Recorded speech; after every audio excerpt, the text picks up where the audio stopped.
As I entered the house, my wife's excitement was palpable. She hurried over to greet me with a warm kiss before darting back into the kitchen to put the finishing touches on dinner.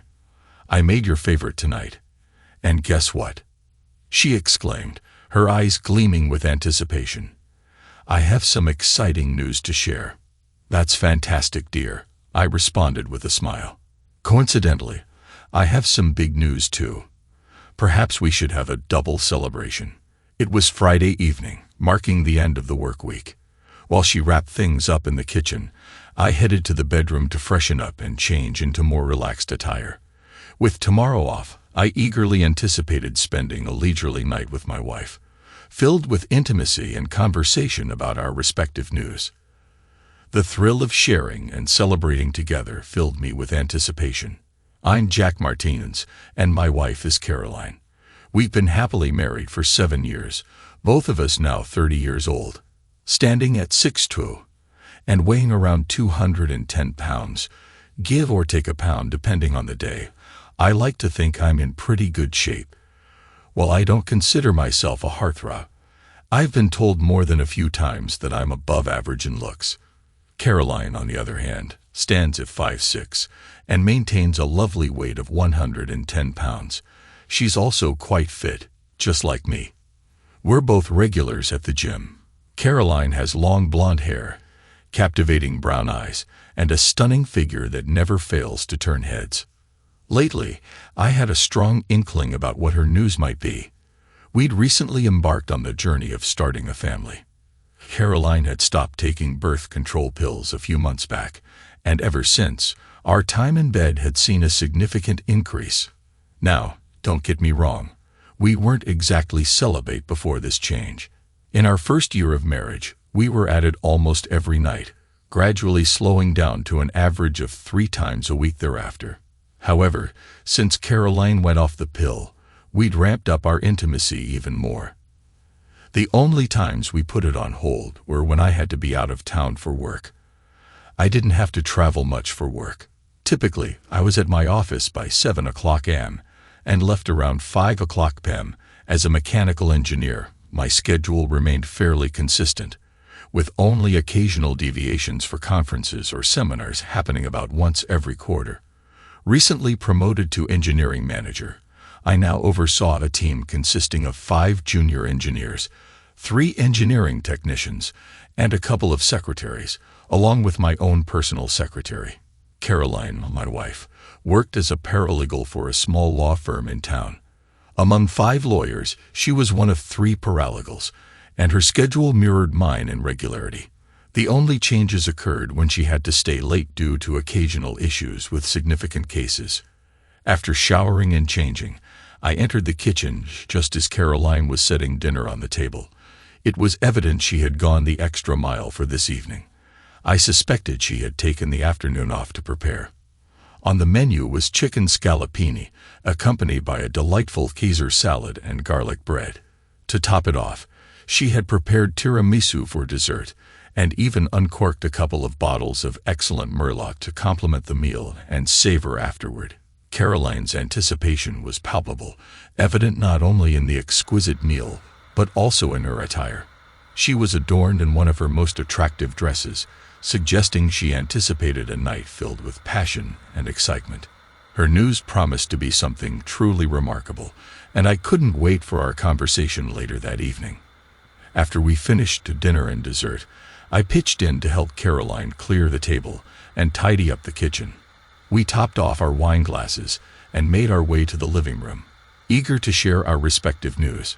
Seated on the couch, we engaged in the customary back and forth about who would go first. Caroline's bubbling excitement made it easy for her to volunteer. She could hardly contain herself, her happiness practically radiating from her. I half expected her news to burst out spontaneously. "We did it, sweetheart. I'm pregnant. We're going to have a baby," she exclaimed, her joy palpable. "That's incredible," I exclaimed, overwhelmed with happiness. Caroline flung herself into my arms, showering me with passionate kisses. As we embraced, sharing in the overwhelming joy, I couldn't wait to share my own news with her. With a beaming smile and infectious enthusiasm, I revealed my own thrilling announcement. I got my secretary, Eva, pregnant as well, I revealed to my wife, my excitement evident in my tone. Since she's single and doesn't want to raise a child alone, we've decided that she'll give her baby to us to raise. It'll be like they're twins. Since you and Eva will be delivering at about the same time, they'll actually be twins in every way except for blood. And since I'm the father, custody won't be an issue, especially since she's willing to sign off on me taking custody. All she wants is to be involved as more of a favored aunt to the child. We'll probably need to explain it to him or her when they're old enough to understand and accept it, but that shouldn't be a problem. I eagerly awaited my wife's response, but instead of the happiness I anticipated, I was met with a severe lack of joy. In fact, she appeared angry. It puzzled me. Here I was, sharing news of our family expanding, and yet her reaction was one of extreme hostility. I was genuinely taken aback. Her distressed expression gave me pause, but I felt she needed to know the full extent of the situation, hoping it might turn her upset back into happiness. Her initial ultrasound also indicated that she was having twins. I continued attempting to maintain my excitement, despite my wife's unsettling reaction. Although it's still too early to determine the sex, there's a good likelihood that at least one of them is a girl. Maybe it'll be one of each. Just imagine, you can have the little girl you've always wanted, and I can have the little boy as well. Whichever one you're having will be a bonus. We'll instantly have the big family you've always wanted. However, instead of the joyous response I anticipated, my wife's anger only seemed to intensify. I couldn't comprehend what was happening. And then, like a sudden explosion, her pent-up fury erupted. "You sneaky cheater. You cheated on me with that prostitute from your office," she accused, her voice trembling with rage. "What the hell were you thinking when you did that? Do you really think I'm gonna raise that bitch's kids? Are you out of your mind?" The situation rapidly spiraled downhill from there. For the next half hour, she unleashed a torrent of insults, hurling every imaginable insult in the English language at me. It seemed like she even invented a few new ones on the spot. This was far from the scenario I had envisioned. It became increasingly clear that my hopes for a night of passionate lovemaking were rapidly dwindling. Nonetheless, I remained undeterred. "Sweetie, how about we retreat to the bedroom and celebrate our shared good news?" I suggested, attempting to salvage the evening. "I'm confident that after a night of passionate lovemaking, we'll gain a clearer understanding of what our lives will be like with 3 new additions to our loving family." To my surprise, not only did she vehemently reject my proposal, but she had the audacity to attempt to banish me from sleeping in my own bed. If she didn't want to share a bed with me, she could find another place to sleep. Eventually, consumed by rage, she stormed out to the spare bedroom, clutching her pillows. I was genuinely bewildered by her behavior. Nevertheless, feeling justified in my actions, I rolled over and slept peacefully for the remainder of the night. The following morning, my attempts to coax my wife into her bed were met with continued resistance. She remained irrationally angry with me, and her refusal to communicate only added to my confusion. Realizing that her emotions were beyond my influence, I opted to seize the opportunity presented by the pleasant weather and headed out for a round of golf. I met some cool people there. One guy, his wife, and her sister. With the wife's sister, we bonded really well, and in less than 3 hours, we got to know each other from a new side, if you know what I mean. Upon arriving home, I was taken aback to find my garage door opener malfunctioning. Puzzled by the unexpected glitch, I investigated further, checking the batteries to no avail. Deciding to approach the front door instead, I was met with an even more perplexing sight. Several suitcases stacked neatly on the porch. Despite my confusion, I shrugged off the oddity and attempted to unlock the front door only to discover it securely fastened. While this wasn't entirely surprising, given that I typically left through the garage in the mornings, what struck me as strange was the fact that my key failed to fit the locks. Upon closer inspection, I realized they appeared to be brand new, a detail that Caroline had never mentioned. Determined to gain access to the house, I set aside my bewilderment and focused on finding a solution. Feeling hot and weary from the day's activities, I retrieved my sawzall from the truck and swiftly took action, cutting through the door, around the doorknob, and deadbolt. With the obstruction removed, I made a mental note to replace the door and proceeded inside, eager for a much-needed shower and change of clothes. Upon entering the house, I was met with yet another tirade from Caroline. She mentioned something about me moving out and my clothes being packed in the suitcases outside. Feeling puzzled, I retrieved the suitcases and brought them back indoors, sorting through my belongings and returning them to their rightful places in the bedroom. As Caroline's rant escalated, she began accusing me of infidelity. I couldn't fathom where she was getting these ideas. Sure, there was that one time with Janice, but it was just a brief fling. Well, okay, maybe more than brief, but it was a one-off occurrence. I hardly knew Janice. Attempting to defuse the situation, I suggested we take a shower together, but Caroline vehemently refused. It dawned on me that she might be grappling with some underlying psychological issues that needed addressing. Resolving to broach the topic of counseling later that evening, I proceeded to shower, hoping to wash away the tension of the day. After a refreshing shower, I returned to the bedroom to dress, only to discover Caroline packing her belongings into the empty suitcases. Inquiring about her sudden actions, she retorted that since I refused to leave, she would instead. Apparently, while I was showering, she had contacted her sister, arranging to stay with her. My attempt to rationalize her behavior by attributing it to pregnancy hormones was met with vehement rejection. Despite my certainty that her pregnancy was impacting her reactions, she angrily dismissed my explanation. I reassured myself that once she gave birth and my secretary's twins came home, she would embrace motherhood with grace. Confused by her sudden departure, I watched as she left an hour later, leaving me bewildered and unsure of what to do next. A couple of days later, I made the decision to move Eva into my house. With her pregnancy and Caroline's departure, it felt like the right thing to do. After all, the twins were mine, and Eva needed support during this time. However, my plans were abruptly interrupted when I was served with divorce papers a week later. Caroline was seeking ownership of the house, 18 years of maintenance, alimony for those unfamiliar with the term, 90% of our savings and investments, and $1,500 a month in child support. In essence, she was fully enforcing our prenuptial agreement, particularly the clause pertaining to infidelity. Yes, I was well aware of its existence. 3 months later, what the hell? My wife Caroline's voice pierced the tense atmosphere of the lawyer's office, marking our first meeting to discuss our impending divorce.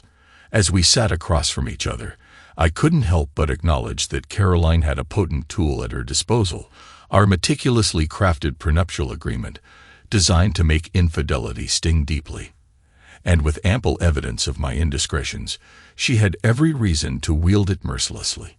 Yet, despite the gravity of the situation, I couldn't help but question her resolve. "Are you really sure you want to go down this path, Caroline?" I inquired, hoping for a glimmer of hesitation. Her response was swift and unforgiving. "You cheated on me. You got your secretary pregnant and had the nerve to think I would agree to raise her children," she retorted, her words laced with indignation and betrayal. "Caroline, right here, right now, I'm presenting you with a one-time offer," I declared, my tone resolute. "We call off the divorce, reconcile, and raise all 3 children together as our own. We leave the past behind and commit to each other once more. These 3 babies will be solely ours. Yes, Eva will play a role as the favored aunt to the twins, but that's as far as it goes. You'll be the loving mother to all 3, and I'll be the devoted father. And who knows, maybe we'll even have 1 or 2 more. The decision is yours. Yes or no. Damn you. I'm not going to raise any of your children with that woman." Caroline spat back, her anger palpable. I exchanged a knowing look with my lawyer, affirming our understanding. Fortunately for me, I had retained the most formidable, ruthless, and determined legal representation money could buy. While it might seem as though I'm painted as the villain, eager for my comeuppance, hold on to your judgment. It's about to get interesting. My lawyer unfurled her briefcase with a grin reminiscent of a barracuda poised for a feeding frenzy. Since your client has declined my client's generous offer, here is our new proposal, she announced, sliding the papers across the table. It took a few moments for Caroline and her lawyer to read and comprehend the document. That's when Caroline erupted as described earlier. As their smug expressions morphed into panic, I could swear Agata, my lawyer, practically salivated with anticipation. Yes, she was truly ruthless. Caroline's lawyer turned to her, his expression one of sheer panic. DNA testing, Caroline stammered. Absolutely, I confirmed. With another nod at Agata, she produced an audio recorder and placed it on the table, her finger hovering over the record button. So, how are you making sure it's going to be my kid and not the cucks? The voice on the recording belonged to Martin Hill, a lawyer at the firm where Caroline worked. No problem. Caroline's voice responded confidently. You look enough like my husband that he'll never know he's raising your child. Good. Just as long as he raises my kid right. I have no intention of having to pay for or deal with kids myself.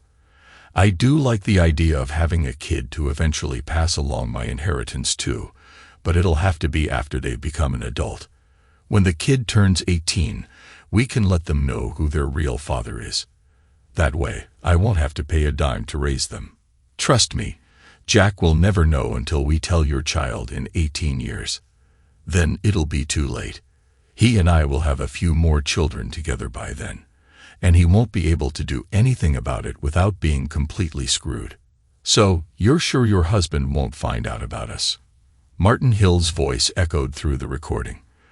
We've been having an affair for the last 3 years, and he hasn't had a clue. You look enough like him that any kid we have will resemble him closely enough that he'll never suspect it isn't his. We'll be fine. Caroline's voice replied confidently. The expression on Caroline's face when the recording played was priceless. Agata then passed over a motion to have Caroline's fetus DNA tested and another motion to sue Martin Hill for child support, requesting $2,000 a month. Given his success as an attorney, it seemed a reasonable ask. All right, since your client rejected the last proposal, here's the new one. It'll require a postnuptial agreement signed by both parties. The divorce proceedings will cease, and the couple will remain married until the last child graduates from high school at a minimum. If they both agree, they can choose to continue their marriage. The postnup will retain terms from the prenup, but with a few adjustments. Firstly, the marriage will become open, allowing my client to pursue other relationships as long as he informs his wife beforehand. The same applies to the wife. Any children conceived thereafter will be solely the responsibility of the married couple. However, any children conceived accidentally, regardless of whether carried to full term or aborted, will trigger the terms of the postnup, Agata concluded. I observed as Caroline's complexion drained of color, her shock palpable as her affair was laid bare. Agata's smile took on a predatory edge as she pressed forward.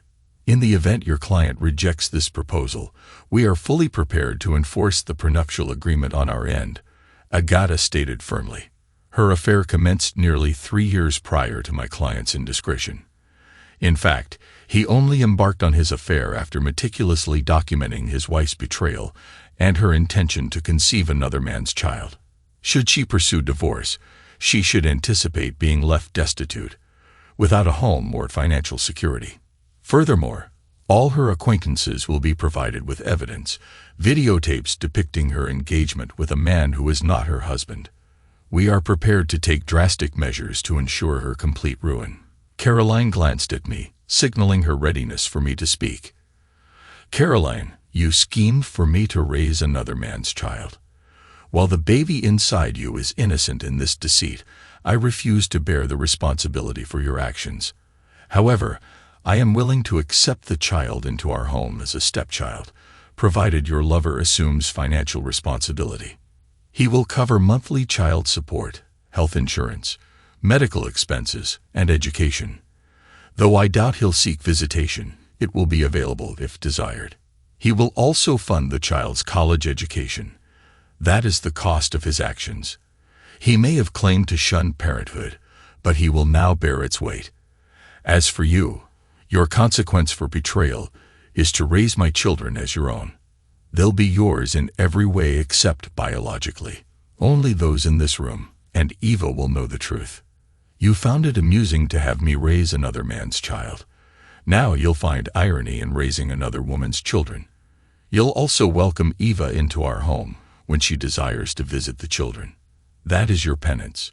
You dare to seek divorce over my infidelity while carrying on a lengthy affair yourself.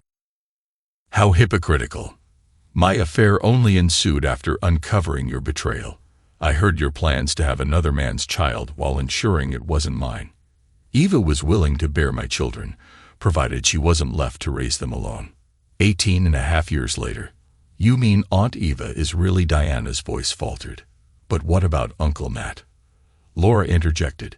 Yes, Eva had twins. Diana was born a minute before Laura. Donnie, Caroline's son, came into the picture 3 days earlier. There were more than a few surprised faces when we introduced the triplets to our friends and family. Eventually, everyone came to accept it, though there were some curious remarks about where Diana and Laura's red hair originated. Those pesky recessive genes. No, your Uncle Matt came later. Your Aunt Eva became pregnant while she was single, and she believed that it would be best for you two to be raised by a married couple. Since we were close friends, I agreed to adopt you both, as she wasn't in a position to raise you alone at that time. By the time she met and married your Uncle Matt, it would have been too difficult to change things. Now that time. By the time she met and married your Uncle Matt, it would have been too difficult to change things. Now that you both know the truth, understand that your mom and I love you just as much as if you were our biological children. Nothing has changed in that regard. Also remember that your aunt and uncle have their own family. You'll always hold a special place in their hearts, but that doesn't alter the fact that we're all family here, I concluded. They were intelligent kids. Would they comprehend? Did we truly need to disclose? Perhaps, perhaps not. There were valid points on both sides. Ultimately, we decided they should know, so we shared the truth. We also revealed to Donnie that I wasn't his biological father. That was a different conversation. He never crossed paths with the scoundrel. The scoundrel attempted to contest the paternity suit, but DNA doesn't lie. He tried to evade payment, but judges tend to frown upon such defiance. They also have the means to enforce their rulings through sheriff's deputies, who can pay unwelcome visits to individuals at their homes and workplaces. As for the notion of an open marriage, I did have a few more encounters with Janice and Eva, and I dated for about a year until she met Nat. Regarding Caroline, I'm fairly certain she never strayed. I kept a close watch, though. Once Eva and I concluded our affair, I refrained from pursuing others. I presumed Caroline had learned from the experience, and I made it clear I'd resume if I detected any signs of infidelity. As far as I could discern, she remained faithful, and I monitored closely. Moreover, she endeavored to foster a bond where I relied solely on her, which worked both ways. Martin Hill vanished shortly after Jack's 18th birthday. He had already established a college fund for Jack, but despite our offer of visitation, Martin showed no interest. Speculation circulated that he relocated to the East Coast, though a more reliable room replaced him just 5 miles beyond the coastline. Of course, this particular tidbit remained confined to a select few. Patience was my virtue when it came to settling scores. I couldn't allow him to evade child support and college fund payments. As for Caroline and me, it's been 19 years since our turbulent ordeal. I diligently conducted my investigations and found no evidence of further indiscretions. Remarkably, she evolved into a devoted wife and mother. Contemplating early retirement, once the kids depart the nest, seems plausible. Some might deem me weak for forgiving her, but what good would scorching her yield? Perhaps Eva and I could have pursued a relationship, but it's irrelevant now. What matters is I wasn't ensnared in raising another man's child. Though I played the role of father, I viewed it differently. Martin footed the bill for raising him, while I seized the chance to ensure he was raised with integrity, steering clear of becoming another scoundrel. Furthermore, by remaining with Caroline, I ensured our 3 children were nurtured in a loving environment with both parents, a triumph surpassing external judgment. Epilogue. It's been another 10 years. This is my confession. I'll be honest, as I sit here and reflect on my actions in the past, I can't help but feel regret.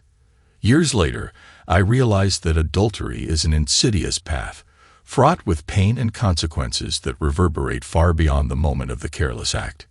Even innocent people can suffer because of it.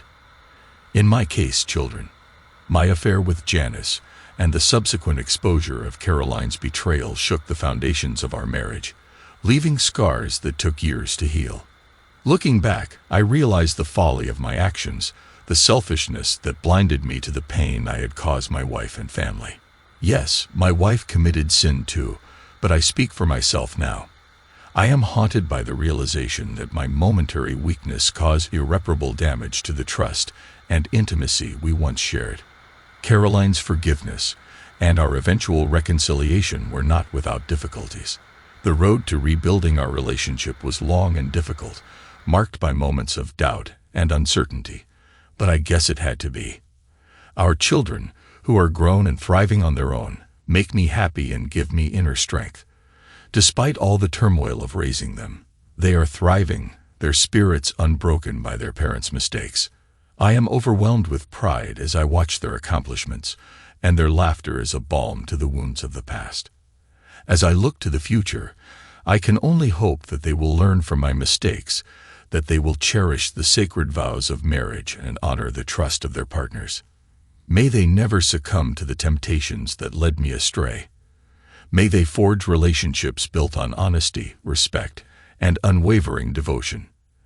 In the end, I am grateful for the second chance I've been given, for the opportunity to right the wrongs of my past and embrace the blessings of my present. And though the scars of my transgressions may never fully fade, I take solace in the knowledge that redemption is possible, that love, true and unconditional, has the power to conquer even the darkest of sins.